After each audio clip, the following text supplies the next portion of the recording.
Eleições 2022. Até aqui, as eleições ainda não acabaram e no palco do executivo da nação existe uma grande disputa de poder, de valores e significados diversos. Diante desse momento histórico, ímpar na terra de Santa Cruz, eu trago a você os 3 perigos que todo cidadão deve evitar em uma eleição, em um sistema democrático. Vem comigo depois da vinheta.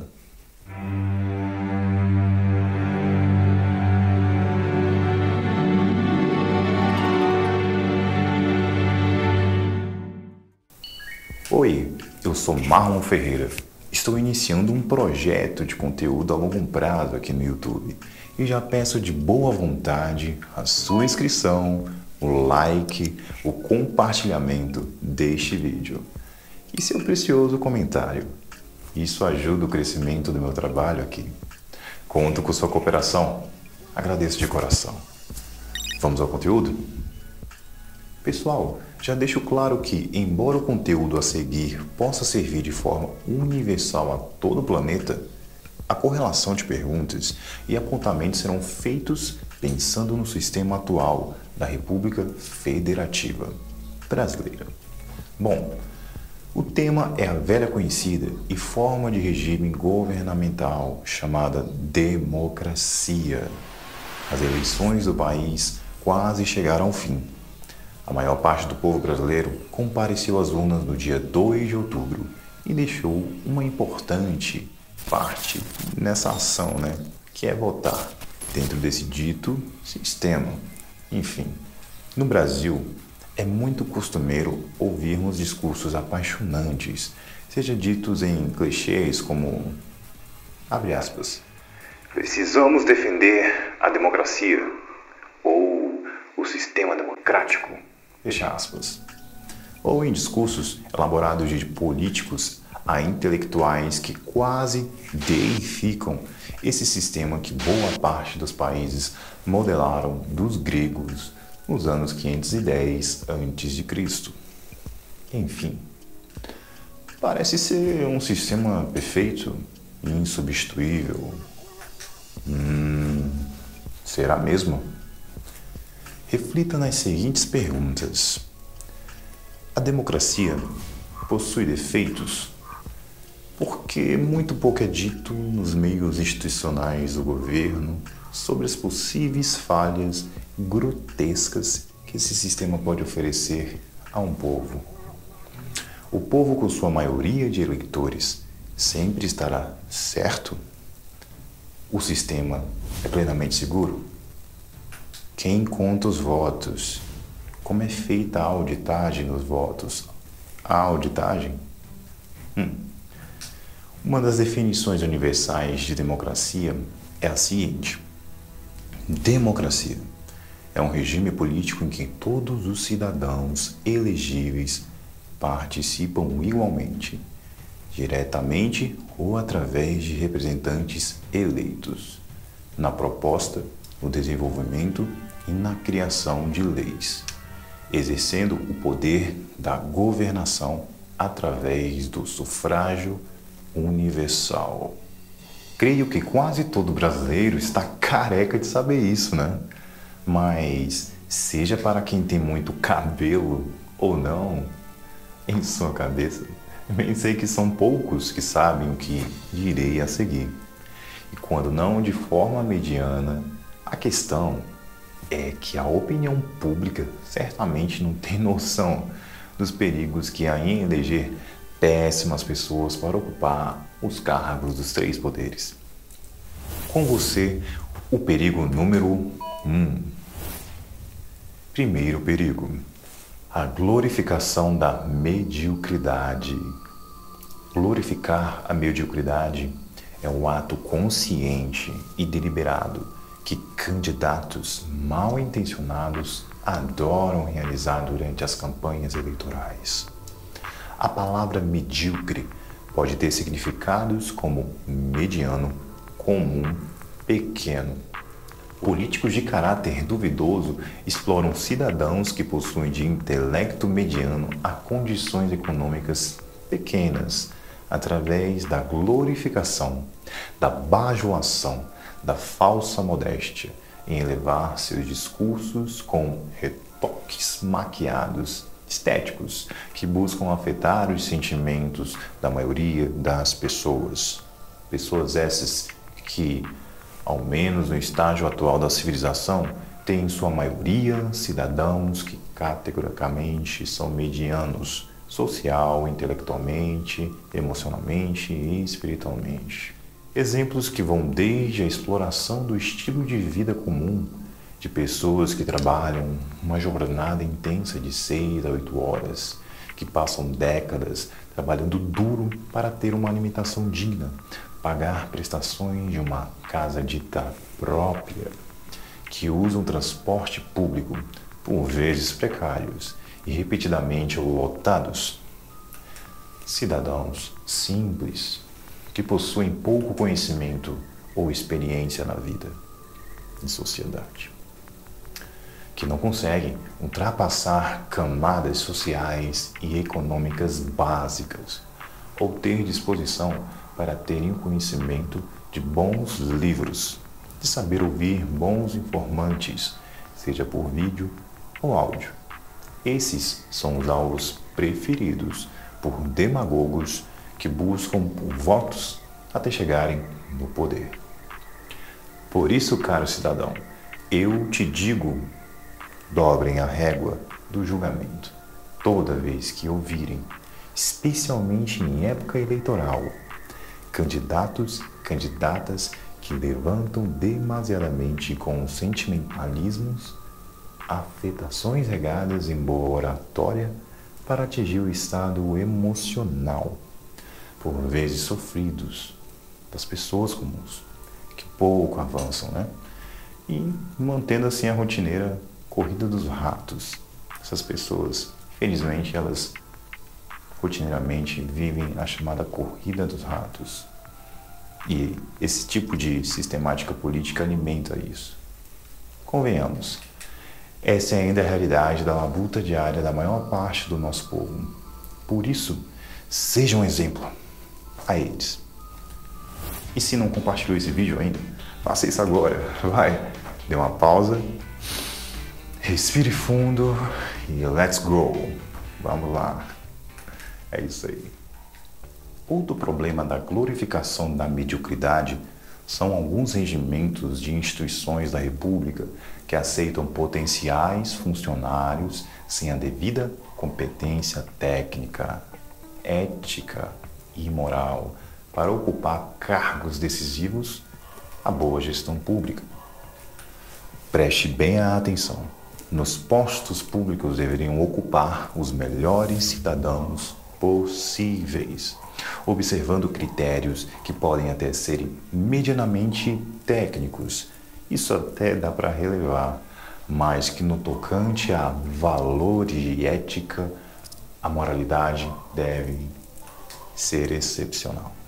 Segundo perigo, a escolha de governantes vis e ignorantes.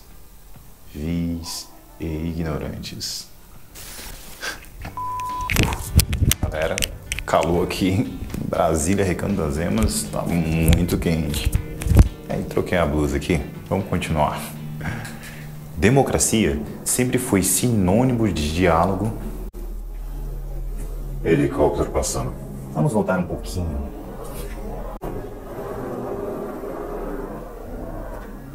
Seja abençoado ou abençoada que está pilotando. Vamos lá. Democracia sempre foi sinônimo de diálogo entre diferentes e consenso através dos votos de uma maioria. Mas basta um pouco de reflexão para encararmos a realidade potencialmente maligna que o mecanismo desse sistema oferece. A democracia que permite dar voz a todos, logo, dentre todos, dará voz também a pessoas perversas, mentirosas, desonestas, ignorantes e por vezes vis. E olhando para o nosso solo gentil, desta pátria amada chamada Brasil, é notório, fatídico, histórico, que em nossa república há um ciclo vergonhoso de repetição de pessoas, por assim se dizer, vis, sem honra, mentirosas e ignorantes. Ora, isso já é cultural aqui. Por isso, reajustes devem ser feitos. O preço que uma sociedade sob regime democrático deve pagar para ter paz, justiça, liberdade e prosperidade é a sábia escolha de pessoas idôneas, sem histórico de corrupção, com um passado de fácil acesso público ao cidadão, que tenham valores que exaltam a justiça, o cumprimento das leis, o respeito a quem merece respeito, a honestidade diante dos mais confusos problemas, o conhecimento especializado que condiz ao seu cargo, a ética ilibada dentro da organização institucional e lealdade aos seus eleitores. Nessas eleições de 2022, em tempos de comunicação digital, de um mundo globalizado, nunca fora tão fácil e simples compreender a índole de um candidato. A sacada aqui, para não incorrermos em erros nos votos, é buscar as informações, o conhecimento em fontes primárias, analisar as falas dos candidatos em eventos diversos, de realidades sociais diferentes entre os seus mais chegados e os menos chegados. O histórico político, se houver, os aliados, os contextos das alianças, as ideologias, os valores defendidos, identificando aonde há coerência no discurso. Esse dever de casa é tarefa, atualmente, de mais responsabilidade do civil comum do que somente do jornalismo, que nessas últimas décadas tem decaído profundamente nos valores éticos e morais, infelizmente. Terceiro perigo: o fracasso em reconhecer os fatos fundamentais da evolução social. Capitalismo, livre mercado, empreendedorismo, o papel das religiões institucionais, o helicóptero passando, não, deixa quieto. O papel das religiões institucionais no seio social, as descobertas científicas, os deveres dos três poderes, suas diferenças e harmonias, o poder bélico para a autodefesa, contra povos hostis, e muito mais poderia citar. Mas esses fatos e exemplos civilizacionais, todos eles mais contribuíram, contribuem e contribuirão, se assim escolhermos manter o progresso com a devida ordem, como fatos históricos que colocaram o mundo na situação de progresso, ordem e relativa harmonia que há hoje. Longe de dizermos, vivemos em um paraíso, mas perto podemos dizer, com certo, evoluímos da bárbara e selvagem, da concentração maior de poder econômico e de falta de infraestrutura básica para melhores condições alimentícias, vestuários, diversos trabalhos, melhor escolaridade, oportunidades de lazeres, dos quais nossos antigos ancestrais não poderiam gozar a tal modo. E por maior tempo também, quando poderiam haver algum grau de lazer na época deles. Isso, meus amigos, são fatos sociais complementares ao sucesso de qualquer civilização medianamente avançada. Todavia, existem alguns povos que fracassam ou lentamente reconhecem e aplicam os princípios basilares desses conceitos sociais. Se ao teu lado um conhecido ou mesmo desconhecido branda por ideologias socialistas, comunistas, anarquistas, seguindo este contexto do terceiro perigo, ele fracassou ou está em fracasso. A geração de riqueza através de livre mercado Pessoas abrindo empresas, empregando gente, criando produtos, servindo dinamicamente, contribuindo economicamente. São fatos diários na vida das melhores nações. Se existem pessoas que pensam que as riquezas nascem da impressão de dinheiro, da forçação da taxação de riquezas e de fortunas, essas pessoas fracassam.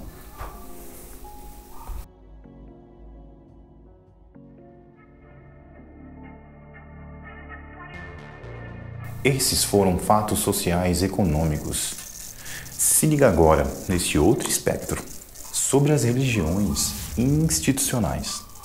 Muito mais elas têm feito para o freio das paixões humanas, mantendo homens e mulheres na linha da moralidade, do que o contrário.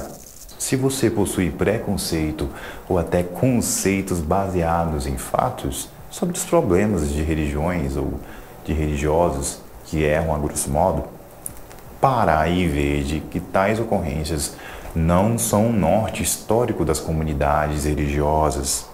E quando eu falo aqui de religião institucional, falo de religiões, filosofias que são milenares, que moldaram a cultura, a moralidade, as famílias de diversos povos e nações, e que hoje ainda contribuem para a caminhada espiritual do planeta. Sem dizer que muitos bons homens e mulheres que ajudaram a formatar pilares socioeconômicos do mundo de hoje tiveram forte influência moral e criativa de sua religiosidade pessoal. O secularismo, o materialismo, pouco faz para manter a saúde, ao menos a sanidade, o bem-estar da mente, do coração. Não é um fato que muitos que pouco materialmente têm são mais felizes porque consideram ter em uma vida transcendental um júbilo, paz ou justiça que chega a ser real no agora? Fica a reflexão. E falando de religião, chegamos aqui em uma outra camada importante. O que falar da ciência, que tem por função implícita desmistificar e corrigir crenças religiosas? Fracassam aqueles que não dão valor às descobertas científicas, os fatos, e aqui a reflexão por vezes cabe aos religiosos, que dentre muitos fecham os olhos aos fatos científicos. Mas você que tem sucesso em reconhecer os bens da ciência, tomai cuidado, para não achar que a ciência responde ou dá cabo de tudo. Ela é, sim, um dos fundamentos basilares do progresso humano, ao lado da religião e da filosofia. Ou seja, é uma tríade. Há uma ordem, há uma cooperação. Portanto, tenhamos equilíbrio e sabedoria.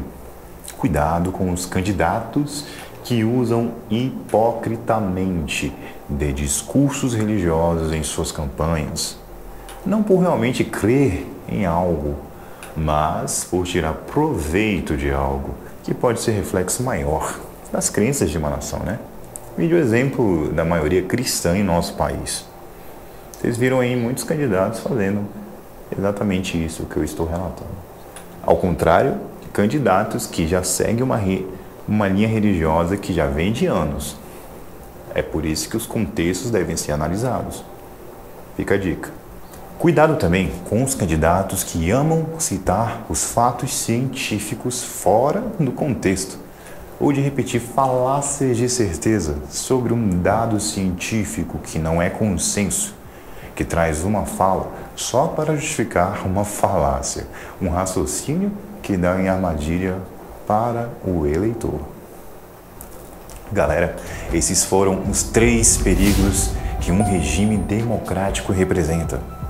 Existem muitos outros mais que até ficaram subalocados em alguns dos exemplos, mas explorei neste vídeo somente 3. Eu sou Marlon Ferreira.